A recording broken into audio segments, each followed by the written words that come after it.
बिहार के गोपालगंज में बाबा बागेश्वर की हनुमंत कथा और बाबा के बिहार दौरे का विरोध करने वालों को जवाब मिला है बाबा बागेश्वर की तरफ से। बाबा बागेश्वर ने कहा कि मेरे आने से कई लोग परेशान हैं। ये देश बाबर का नहीं, ये देश श्री राम का है। हम 150 करोड़ हिंदुओं की लड़ाई लड़ रहे हैं। बाबा बागेश्वर का ये बयान, क्योंकि बाबा बागेश्वर के इस दौरे को लेकर आरजेडी ने सवाल उठाए थे कि चुनाव के समय बाबा बागेश्वर के दौरे क्यों होते हैं।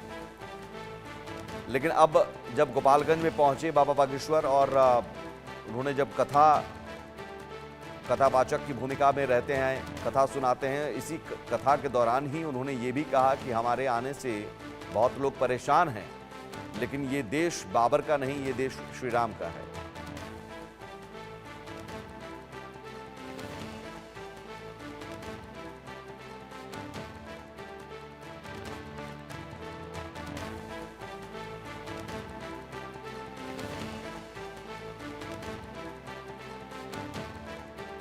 तो गोपालगंज में कथा के दौरान धीरेन्द्र शास्त्री बोले, ये देश बाबर का नहीं श्री राम का है। क्योंकि बाबा बागेश्वर का ये दौरा पहले से ही प्रस्तावित था, लेकिन इस दौरे को लेकर सियासी विरोध भी होने लगा, सियासी बयानबाजी भी हुई और आरजेडी की तरफ से, विपक्ष की तरफ से सवाल उठाए जाने लगे कि ये चुनाव से पहले हिंदू मुस्लिम एंगल को रखकर इस तरह के दौरे करवाए जाते हैं। लोकसभा चुनाव से पहले भी बाबा बागेश्वर का दौरा हुआ था, बिहार दौरा, उस समय भी सवाल उठे थे और एक बार फिर से जब वो गोपालगंज पहुंचे हैं तो इस दौरे को लेकर भी सवाल उठे।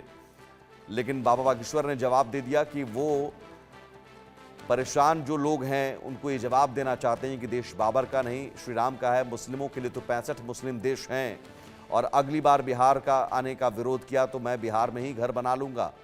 गोपालगंज में कथा के दौरान धीरेन्द्र शास्त्री ने यह कहा कि हम 150 करोड़ हिंदुओं की लड़ाई लड़ रहे हैं।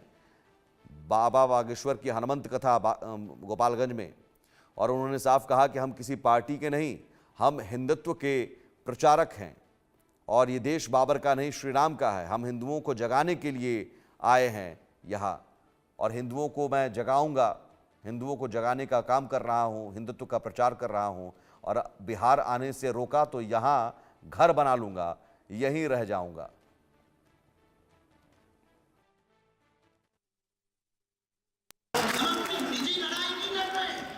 हम इस दुनिया में रहने वाले 150 करोड़ हिंदुओं की लड़ाई लड़ रहे हैं। हमारे मन में पीड़ा चलती है। हम दिन रात क्यों मेहनत कर रहे हैं? एक पीड़ा हमारे मन में चलती है तो हम आप लोगों को बताना चाहें। 65 से ज्यादा देश इस्लामिक, 95 से ज्यादा देश ईसाइयों के, एक देश यहूदियों का, एक देश बौद्धों का।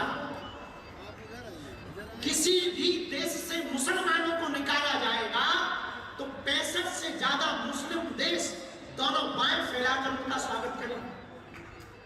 किसी भी देश से ईसाइयों को निकाला जाएगा तो 95 से ज्यादा देश ईसाइयों का दोनों बाएं फैलाकर उनका स्वागत करेंगे। किसी भी देश से बौद्धों को निकाला जाएगा तो तिब्बत स्वागत करेगा। किसी भी देश से यहूदियों को निकाला जाएगा इजराइल स्वागत करेगा। लेकिन भैया 150 करोड़ पूरी दुनिया में, Fiji, Suriname, Pakistan, Bharat, Nepal, Mauritius, इन देशों में हिंदू रहते हैं। अगर इन देशों से हिंदुओं को निकाल दिया जाएगा तो हिंदू कहां जाएगा? और यहां रुकते हैं छोटे से ब्रेक के लिए। ब्रेक के उस पार भी खबरें लगातार